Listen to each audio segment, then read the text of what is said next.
우리들이 언제나 성경을 읽을 때 하나의 질문을 가지고 접근하시면 그 내용이 훨씬 더 여러분에게 다가올 겁니다. 그것은 왜 이 이야기를, 왜 이 내용을 썼을까 하는 것입니다. 마가복음에 적용해 보면 지금 마가는 1장부터 16장까지 줄곧 이야기를 하고 있는데, 우리는 마가가 왜 이야기를 하고 있는가, 이 질문을 처음부터 끝까지 붙잡고 마가복음을 읽으시고 또 들으셔야 되는 겁니다. 우리가 아는 것처럼 요한복음에서도 그렇죠. 예수님께서 행하신 일을 마치 책으로 쓰려면 이 세상이라도 그 내용을 다 담아두기에는 부족하리라 라고 했습니다. 그렇게 많은 이야기를 쓸 수 있는데도 굳이 그 많은 이야기 중에 이 성경에 기록된 이 내용들로 압축을 했다라고 하는 것은, 즉 선별했다라고 하는 것은 분명한 의도가 있는 것 아니겠습니까? 성경은 목적과 의도가 있는 책입니다. 그렇기 때문에 우리들이 성경을 그냥 읽는 것이 아니라 질문을 하셔야 돼요. 왜 이 이야기를 썼을까? 왜 이 말을 하는 것이지? 이 말을 비춰서 나는 어떻게 해야 되는 것인지, 성경과 이렇게 자꾸 묻고 대답하면서 다가가시면 성경이 여러분에게 말하는 것을 들으실 수 있을 것입니다. 오늘 본문의 이야기를 요약을 하면 이렇습니다. 어떤 아버지가 귀신이 들려서 말을 못하고 듣지 못하는 아들을 예수님께 고쳐달라고 왔습니다. 그런데 예수님은 그때 그 자리에 계시지 않았습니다. 3명의 제자들을 데리고 예수님은 변화산에 올라가시고 없었어요. 성경에는 변화산이라는 표현 없습니다. 그런데 변화산이라고 표현하는 것은 예수님이 그 산 위에서 예수님의 외모가 바뀌었기 때문에 그렇게 부릅니다. 따라서 학자들은 예수님이 그러면 변화되신 그 산이 도대체 어디냐라고 하는 것에 대해서 의견들이 좀 분분합니다. 오늘날 우리들이 이스라엘에 갔을 때 예수님이 변화되신 곳입니다 라고 소개하는 곳은 그건 다볼산입니다. 약 4세기경에 다볼산 위에 변화산 교회가 하나 세워지게 됩니다. 그래서 이름이 변화산 교회예요. 예수님이 변모하셨다, 여기서 변모했다.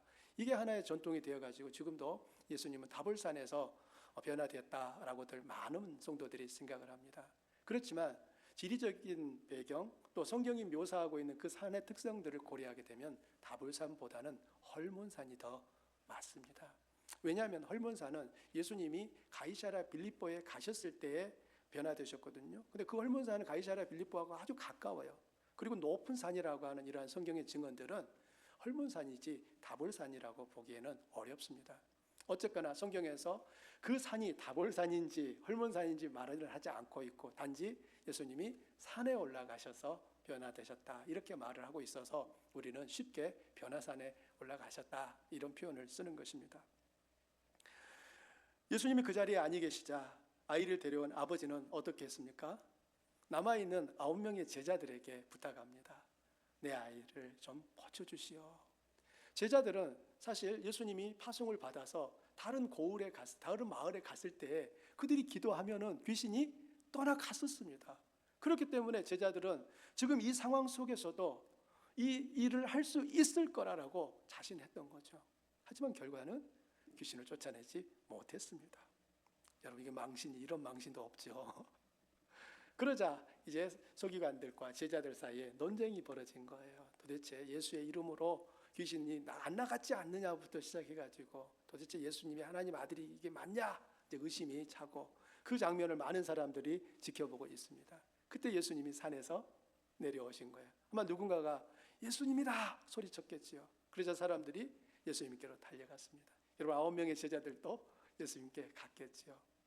귀신 들린 아이를 데려온 아버지도 그 대열에 참여합니다. 그리고 그동안에 있었던 일들을 그 아이의 아버지가 쭉 설명합니다. 그러자 예수님께서 그 아이를 데려오라 라고 합니다. 아이를 데려오자 그 아이 속에 들어있던 귀신이 발작을 일으켰어요. 그 발작의 모습이 입에는 거품을 불고 몸에는 경련이 일어나고 땅에 뒹굴기 시작하는 겁니다. 마치 간질하는 사람이 나타내는 증상과 너무도 유사했습니다. 그래서 마태복음에는 그 아버지가 내 아들이 자주 간질 증상을 보인다라고, 간질을 한다고 표현이 되어 있어요. 그리고 일부 학자들은 이 아이는 간질을 알았던 거다라고 그렇게 주장하기도 합니다. 그런데 성경은 지금 이 아이의 이러한 증상이 뭐 때문이라고 합니까? 귀신 때문이라고 말을 하고 있어요. 귀신이 말을 못하게 하고 듣지를 못하게 하고 간질 증상과 유사한 형태의 이 증상들이 나타나게끔 했다는 것입니다. 이 아버지는 예수님에게 이렇게 말합니다. 당신이 무엇을 할 수 있거든 우리를 불쌍히 여겨서 도와주십시오. 예수님은 그 말씀을 듣자 단번에 이렇게 말합니다. 할 수 있거든이 무슨 말이냐? 믿는 자에게는 능히 하지 못할 일이 없느니라 라고 하셨습니다. 아멘입니까? 예수님이 여러분에게 이렇게 말씀하시는 거예요. 할 수 있거든이 무슨 말이냐? 믿는 자에게는 능히 하지 못할 일이 없느니라. 아멘 하셔야 돼요. 우리는 아멘. 누가 그 말을 하셨어요? 예수님이요. 예수님이 말씀하신 거예요. 아이의 아버지는 그 말을 듣자마자 큰 소리를 지르면서 내가 믿나이다. 나의 믿음 없는 것을 도와주십시오 라고 말을 해요. 이 아버지는 예수님께서 그 일을 하실 것을 믿어요. 그러나 그 믿음이 자기가 생각할 때는 너무 연약해. 그래서 주님께 자기의 믿음 없음을 도와달라고 요청을 하고 있는 것입니다. 혹시 우리 성도님들 중에서도 나의 믿음 없음을 도와주옵소서 이 기도가 필요하신 분 계십니까? 예수님이 이 아버지를 책망합니까? 아니에요. 우리 주님은 이 아버지의 그 연약한 믿음을 그대로 받아주십니다. 그리고 그 아이에게 든 귀신을 향하여 예수님이 꾸짖습니다. 이 더러운 귀신아, 말 못하게 하고 듣지 못하게 하는 귀신아, 그 아이에게서 나가고 다시는 들어오지 말아라. 즉시 아이가 회복이 되었습니다. 우리는 이 일 속에서 가장 놀랐을 사람이 누구라고 생각하십니까? 아이가 어떻게 했는지는 아이의 대사는 한마디도 없어요. 사실 이 이야기 안에서의 내용 전개 안에는 두 개의 질문이 나와요. 아이의 아버지가 예수님께 질문하고 예수님이 아이의 아버지에 대답하는 거. 두 번째는 제자들이 예수님께 질문하고 예수님 대답하는 거예요. 그 아이가 그 자리에서 일어나는 것을 보고 집에 들어가셨을 때 제자들이 예수님께 다가와 묻습니다.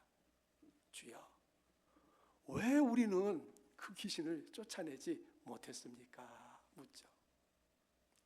그때 예수님의 대답이 무엇이었습니까? 이런 종류는 기도 외에 다른 어떤 곳으로도 나갈 수 없느니라.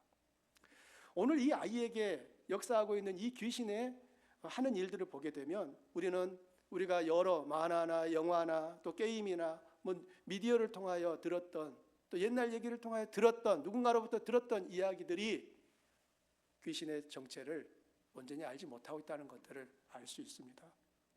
오늘 이 말씀에서 이 사탄이 즉 이 사탄의 졸개인 귀신이 하는 일들을 보십시오. 먼저 무엇을 했습니까? 이 귀신이 하는 일은 아이의 말을 빼앗아 버렸습니다. 여러분, 말을 빼앗았다. 그게 무슨 말이에요? 어떤 의미겠습니까? 또한 그 아이로부터 듣는 것을 빼앗아 버렸습니다. 말도 못하고 듣지도 못한다. 그럼 그 사람의 삶은 어떻게 될까요? 그 자체만으로도 깝깝하지 않겠습니까? 더군다나 이 아이는 간질 증상을 나타내요. 갑자기 멀쩡하던 아이가 땅에 넘어져서 뒹굴고 입에서 거품을 내고 온몸에 사지를 경련을 일으킨다면 여러분, 그 아이가 다시 잠시 후에 회복되었을 때 어떤 마음일까요? 부끄러운, 수치스럽지 않겠습니까? 또 그 아이를 지켜본 사람들의 마음 안에서 그 아이에 대해서 막연한 두려움이 생겨서 이 관계가 더 깊어지겠습니까? 관계가 점점 소홀해지겠습니까? 이 관계의 단절을 가져오는 거예요. 이 아이는 기적이 일어나지 않는 한 미래를 기대할 수 없는 삶을 살고 있었습니다.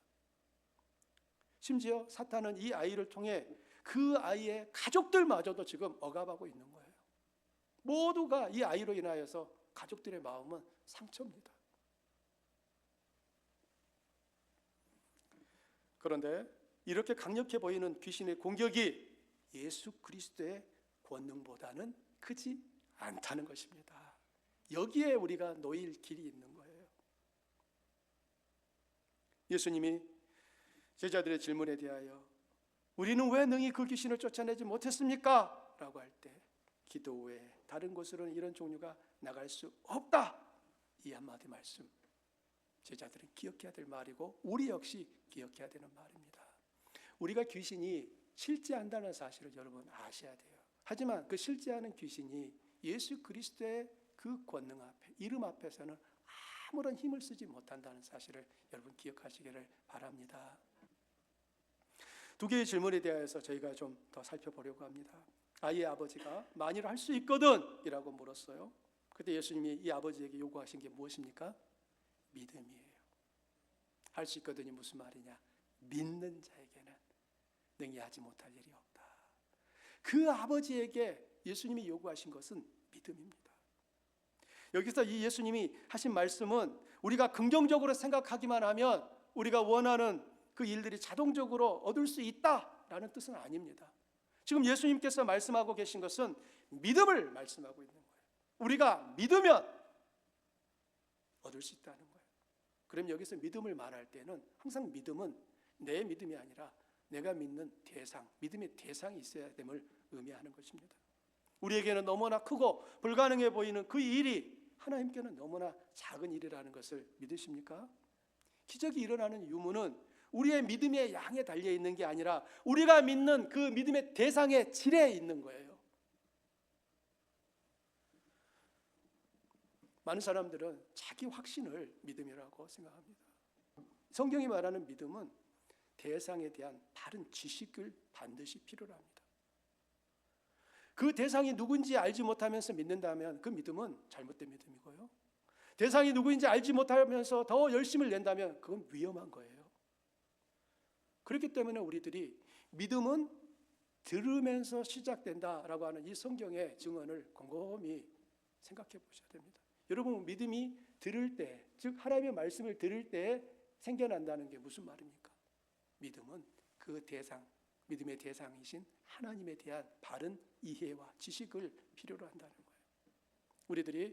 우리 교회가 제자 훈련을 여러 과정들을 만들고 하는 것들은 우리의 믿음을 키워가는 하나의 통로들입니다. 생명의 삶을 하고 셰퍼드 라이프를 성경 통독을 하는 이 일들은 하나님이 어떤 분이신지 우리가 알아가는 길인 거예요. 여러분 생각해 보십시오. 그거 하나도 하지 않고 신앙생활 못합니까? 할 수 있습니다.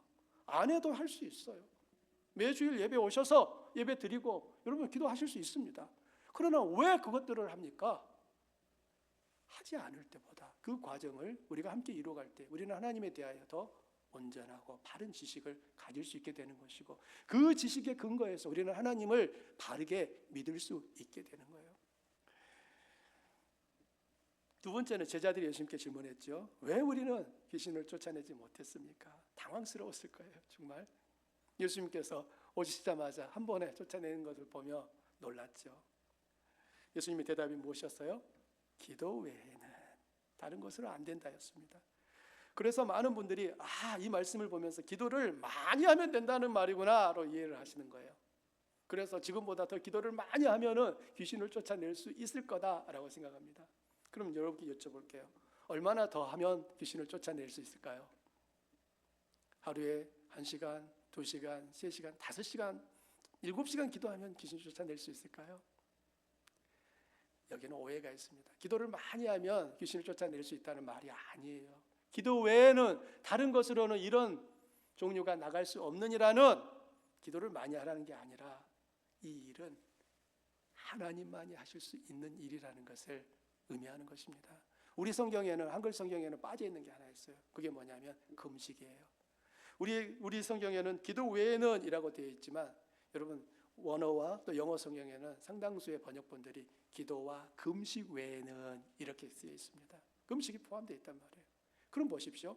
기도와 금식 외에는 다른 것으로 안 된단 말이에요. 그럼 반대로 이렇게 뒤집으면 기도와 금식을 하면 된다가 되는 것으로 이해할 수 있는데 보십시오. 사람은 어디서부터 힘이 납니까? 무엇을 먹어야 힘이 나는 거예요. 근데 금식을 한다는 것은 뭐죠? 먹는 것을 포기한다는 거 아닙니까? 중지한다는 거잖아요. 사람이 먹지 않았는데 그럼 능력이 나타납니까? 그 능력이 나타난다면 그것은 그 사람에게서 나온 게 아니라는 것을 가장 확실하게 표현하는 것이 기도와 금식인 것입니다. 그러면 우리는 기도할 필요가 없는 것입니까? 아니죠. 하나님께서 그 일을 할 수 있음을 아는 사람은 어떻게 할까요? 기도하죠.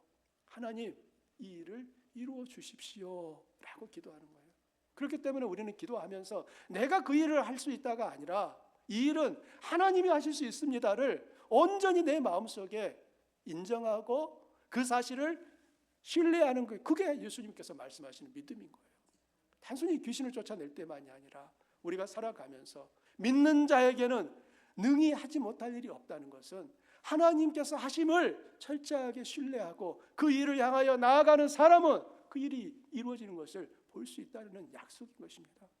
마지막 하나만 더 살펴보겠습니다. 이런 중에 예수님은 이 일이 일어나기 전에 어디에 계셨습니까? 산 정상에 있었습니다. 베드로는 그때 예수님께 이렇게 말하죠. 우리가 초막 셋을 짓고 여기서 삽시다 했어요. 지금 베드로의 마음속에 산 위에 그 상황이 너무 좋은 거예요. 그렇기 때문에 산 아래로 내려가지 말자고 지금 하는데 예수님은 어떻게 하십니까? 그 베드로가 계속 머물고 싶었던 산을 떠나 산 아래로 내려오십니다. 산 아래에서는 무슨 일이 있습니까? 산 위에서처럼 예수님께 대하여 우호적이지 않습니다. 의심, 가난, 폭력, 반대, 질병, 살인, 간음 등등 온갖 더럽고 부정한 것들이 산 아래의 세계를 꽉 채우고 있습니다. 그런데 왜 예수님은 그 산 정상에 머물러 계시지 않았을까요? 그것은 우리들 때문입니다. 베드로가 계속 머물고 싶었던 그 산 정상 예수님이 모르시겠습니까? 그게 좋은 거 아시죠? 하지만 예수님은 그 산 정상을 포기하고 산 아래로 내려오시는 거예요. 마치 하나님의 아들이 하늘 보좌를 버리고 이 땅에 가난한 목수의 아들로 마구간에 오신 것과 똑같은 원리인 것입니다. 예수님이 산 아래로 내려오신 것이 그게 아버지의 뜻을 이루는 길이기 때문이에요. 예수님은 당신의 죽음과 부활을 통해 우리의 죄 문제를 해결하고 우리와 하나님과의 그 깨어진 관계를 회복하시려고 세상으로 다시 돌아오신 것입니다. 이런 예수님의 삶은 우리가 어떤 삶을 살아야 하는지를 가르쳐 줍니다. 예수님이 산 위가 아니라 산 아래로 내려오셨다는 사실을 잊지 마십시오. 이것은 우리에게는 산 위의 삶만을 소망해서는 안 된다는 거예요. 산 위의 삶이 분명히 우리에게는 경험되어야 하지만 우리가 그 다음 단계는 산 아래의 삶으로 내려오셔야 된다는 거예요. 그게 하나님이 우리에게 바라시는 거예요. 하나님을 경배하는 삶과 더불어 도움이 필요한 세상에 나아가 섬김과 수고를 감당하고 사탄의 역사를 막아서는 것, 바로 성도의 사명인 것입니다. 이걸 두 자로 요약하면 기도와 섬김인 거예요. 그럼 어느 것이 더 중요할까요? 기도가 중요합니까? 섬김이 중요합니까? 둘 다 중요합니다. 이건. 하지만 먼저 시작해야 될 그 지점은 기도가 먼저인 거예요. 이게 십자가지 않습니까? 십자가를 여러분 어떻게 그리십니까? 어떻게 그리세요? 한번 십자가 그려보십시오. 지금 가로대를 그리고 세로대를 그리십니까? 세로대를 그리고 가로대를 그리십니까? 결과만 보면은 십자가가 그려졌어요. 근데 순서상 여러분 어떻게 그리고 계십니까? 하지만 이 십자가는 이렇게 그려야 맞는 거예요. 세로대가 먼저 내려오고 그 다음 가로대가 가야 되는 거예요.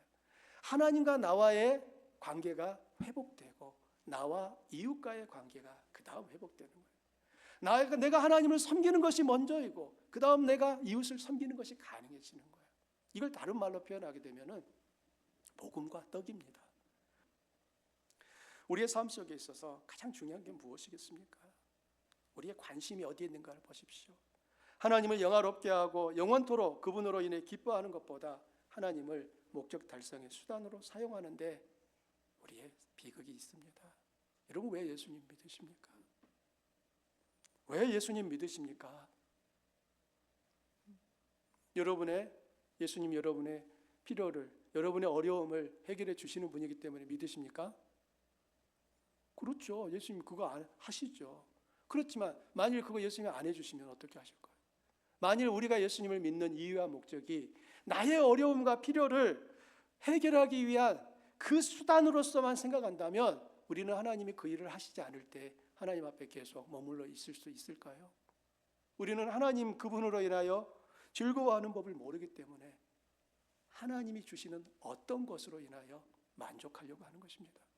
저와 여러분이 더욱 붙잡고 갈망해야 되는 것은 하나님이 주시는 어떤 사탕봉지가 아니라 하나님 그분이 되어야 하는 것입니다. 우리 역시 세 명의 제자들처럼 예수님의 영광스러운 모습을 보아야 합니다. 산 위에서의 경험이 반드시 있어야 한다는 의미입니다. 그런데 그 다음은요, 계속해서 산 위에 머물러서는 안 되지요. 기독교 역사를 보게 되면 수도원 운동이 있었습니다. 그 당시에 너무나 사람들이 세속적으로 타락하고 세상의 것들만 추구해 가자. 그 가운데 경건한 이들이 오직 하나님께 소망을 두자 하면서 세속을 떠나서 멀리 광야로 산속으로 들어가서 시작된 게 수도원 운동의 출발입니다. 속세를 버리고 하나님과 더 친밀하려고 하는 시도 칭찬할 만하죠. 잘했죠. 그리고 수도원 운동으로 인하여서 수많은 성경들이 번역되어지고 저술들이 기록되어지고 그것이 지금 또 역사 기독교 유산으로 남아 있습니다. 긍정적인 부분이 분명히 있었습니다. 그러나 문제는 수도원에만 머무르는 것으로 그들의 할 바를 다 했다고 생각한 거예요. 이건 마치 세 명의 제자들이 산 위에 머물겠다라고 한 것과 똑같은 겁니다. 그런데 예수님이 어떻게 하셨다고요? 산 아래로 내려오셨다는 거예요. 수도원에만 머무르는 것이 아니라 수도원에서 하나님과의 그런 충분한 은혜의 경험들을 가졌다면 그 은혜에 기초하여서 우리는 하나님의 사랑이 필요한, 아직 하나님의 사랑을 알지 못하는 그들을 향하여 나아가는 삶이 뒤따라야 된다는 것입니다. 그게 바로 산 아래로 내려가는 삶이에요. 산 아래로 내려오자마자 가장 먼저 누구를 만났어요? 오늘 본문에 등장하는 귀신 들려서 삶이 황폐화된 어린 아이, 그리고 그 아버지, 그 가족을 만난 거 아닙니까? 이건 굉장히 의미 있는 마가의 의도가 있는 거예요. 마가는 예수 그리스도를 믿는 우리의 삶이 산 위에서만 머물러서는 안 된다는 것을 분명히 말하고 있습니다. 교회는 세상에서 하나님의 뜻을 이루는 기구입니다. 이 땅의 교회는 완전하지 않아요. 완벽하지 않습니다. 완벽하려고 하는 것은 불가능해요. 교회인 우리 자신이 불완전하고 허물과 부족함이 많은 존재들인데 어떻게 교회가 완전해질 수 있습니까? 많은 분들이 교회에서 오시면서 실망하죠. 그 이유는 교회에 천사만 있을 거라고 생각했는데 와서 봤더니 교회에 천사보다 사탄이 더 많은 것 같으니까 실망하는 거 아닙니까? 그러나 보십시오. 교회에는 사탄은 사실 없죠. 죄인들이 여전히 있는 거죠. 천사가 아닌 죄인들이 많이 있습니다. 그게 교회인 거예요. 왜냐하면 자기가 죄인인 것을 아는 사람이 교회의 일원이 되기 때문입니다. 자기가 죄인인 사실을 알지 못한 사람은 교회에 올 이유가 없습니다. 그러므로 우리는 교회 안에서 천사를 찾으려고 하시면 안 돼요. 날마다 변화되고 새로워지려고 하는 그 죄인들의 몸부림치는 죄인들을 보셔야 되는 거예요. 그렇지만 우리는 이건 할 수 있어요. 순도입니다. 순수성은 높일 수 있어요. 그렇습니다. 우리가 똑같이 예수님을 믿어도 순도는 다를 수 있는 거예요. 같은 교회 안에, 같은 공동체 안에 몸담고 있어도 14K일 수 있고 18K일 수 있고 24K일 수 있어요. 하지만 어떤 금도 100%라고 지키지는 않습니다. 요즘 제 마음에 부담을 느끼는 게 있습니다. 탄자니아를 다녀온 후에입니다. 탄자니아 땅에 더 많은 교회가 세워져야 되겠구나 하는 마음입니다. 무슬림의 그 땅에 하나님의 거룩한 교회가 세워짐으로 어둠과 죽음 속에 있는 그들이 생명의 빛을 보고 영원한 구원을 얻을 수 있는 그 기회들을 만들 수 있어야 되겠구나 하는 것입니다. 탄자니아에서 예배당 하나를 건축하려면 지금 약 2만 5천 불이 든다고 합니다. 이 2만 5천 불에는 예배당과 사택을 같이 붙여서 짓는 거예요. 거기 땅을 사고 예배당을 짓고 거기에 그 사역자가 머무를 수 있는 집까지 지어주는데 2만 5천 불이었습니다. 그리고 목회자 한 사람이 한 달을 생활하는데 200만 실링이 필요해요. 우리 미국 돈으로 바꿔보면은 80불입니다. 미국에서 80불로 할 수 있는 것은 그렇게 많지 않은 것 같아요. 여러분 요즘 마트에 가서 장을 보시면은 80불 넘어요, 안 넘어요? 뭐 몇 개 담고 나면은 금방 80불 넘어버립니다. 여기 미국에서의 80불의 그 가치보다 사실 탄자니아에서의 80불의 가치는 훨씬 더 많은 일을 합니다. 그래서 이런 생각도 해봤습니다. 한 달에 80불을 보낼 수 있으면 목회자 한 가정이 그 사역에 집중하며 영혼 구원 사역을 이룰 수 있다면 해볼 만한 사역 아닌가. 80불을 그럼 어떻게 만들지? 한 주에 20불을 만들면은 한 달이면 80불이 채워지는 것 같아요. 그럼 한 주에 20불을 만들려면 하루에 얼마를 만들면 되지? 3불 정도 만들면 되더라고요. 커피 한 잔 값이 얼마입니까? 스타벅스 커피는 요즘 싼 게 5불이 넘어요. 그래서 스타벅스 못 가보고 있습니다. 요즘 스타벅스 가려면 마음이 찔려. 마틴이 그 움막을 짓고 무슬림 마을에서 거기에서 은게레게레에서 움막을 짓고 시작한 마틴이 한 달 집세가 7불이거든요. 그래서 커피 한 잔을 내가 5불 주고 먹으려고 하면 마음이 움찔거려서 집에서 커피를 내려가지고 나가서 마시죠. 여러분에게 스타벅스 가시지 말라는 말을 드리는 게 아닙니다. 우리의 시선을 조금 더 넓게 키우자는 거예요. 여기만 보면 7불로는 커피 한 잔만 살 수 있어요. 하지만 그 7불이 탄자니아로 건너가게 되면 한 달 방세가 나오는 거예요. 그러면 어둠 속에 있는 이들에게 생명의 빛을 보게 할 수 있는 기회가 더 열리는 거 아니겠습니까? 기도하고 있는 게 있습니다. 약 3년 후에 우리 주한교회가 탄자니아 땅에 교회 하나를 지을 수 있으면 좋겠다는 것입니다. 25,000불을 3년 후에 준비할 수 있으면 하나를 지을 수 있을 것이고, 그 사역자를 후원하는데 한 달에 80불이 든다고 하니까 그럼 지금부터 한번 시작해보면 3년 후에는 할 수 있지 않겠나 생각이 들었습니다. 지금 현재 우리 주한교회 건축원금이 얼마인지 아십니까? 남아있는 게 여러분이 매주 내시는 건축원금이 10,000불 있어요. 10,000불. 그러면 10,000불에다가 우리가 해마다 6,000불씩을 만든다고 생각하면 3년 지나면 교회 하나 지을 수 있지 않겠나. 물론 제가 우리 성도님들과 아직 의논 안 했어요. 여러분 중에 목사님 무슨 말이에요? 우리 교회도 없는데 어디 탄자니아에 갔다 다른 교회부터 짓는지 하고 하실 수 있지만, 우리에게 있어서 25,000불로는 절대로 교회를 지을 수가 없습니다. 하지만 그 25,000불을 탄자니아로 먼저 보내면 그곳에는 교회 하나가 세워질 수 있습니다. 그리고 우리는 성도 한 명이 와도 온 교회가 흥분해가지고 너무 기뻐서 열광을 하시잖아요. 하지만 탄자니아 그 땅 가운데는 교회 하나가 세워지면 사람들이 우수수 와요. 움막으로 시작한 은게레게레 교회에 2달 만에 30명이 모였어요. 그렇다면 동일하게 25,000불을 쓰더라도 어느 쪽에 쓰는 게 더 좋겠나 하는 고민들이 있습니다. 물론 여러분이 함께 동의하시고 그렇게 해봅시다 라고 하면 할 수 있는 일이겠죠. 하지만 우리가 산 위에서의 예수님의 영광을 봤다면 이제 우리가 있어야 될 곳은 어디라고요?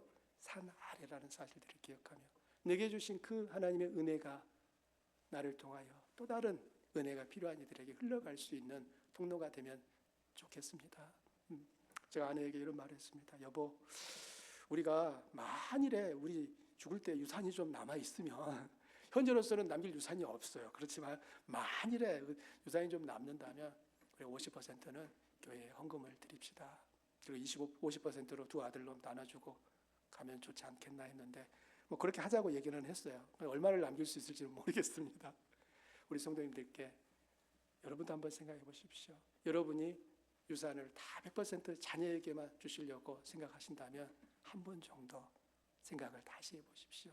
여러분에게 있어서 2%만이라도 드릴 수 있다면, 아니면 5%라도, 아니면 10%라도 드린다면 그 일로 인하여 하나님의 나라는 이 지구촌 구석구석에 더 힘있게 세워져 가리라고 믿습니다. 제가 이 말씀을 드리는 것은 목사님이 이제 돈 내라고 하는구나 그렇게 생각하지 마세요. 여러분이 유산으로 남겨놓으신 것, 그거 제가 쓸 수 있는 기회는 없습니다. 저 또한 마찬가지예요. 제가 쓰려고 유산을 교회에 남기려고 하는 건 아닙니다. 하나님의 역사에 우리가 뜻깊게 쓰여지고 사용되었으면 좋겠다 하는 그런 마음에서 드린 말입니다. 오늘 말씀을 여러분 어떻게 들으셨습니까? 이 말씀이 우리 각자에게 하나님께서 하시는 음성으로 심어질 수 있기를 바랍니다. 우리 함께 말씀 생각하면서 기도하겠습니다.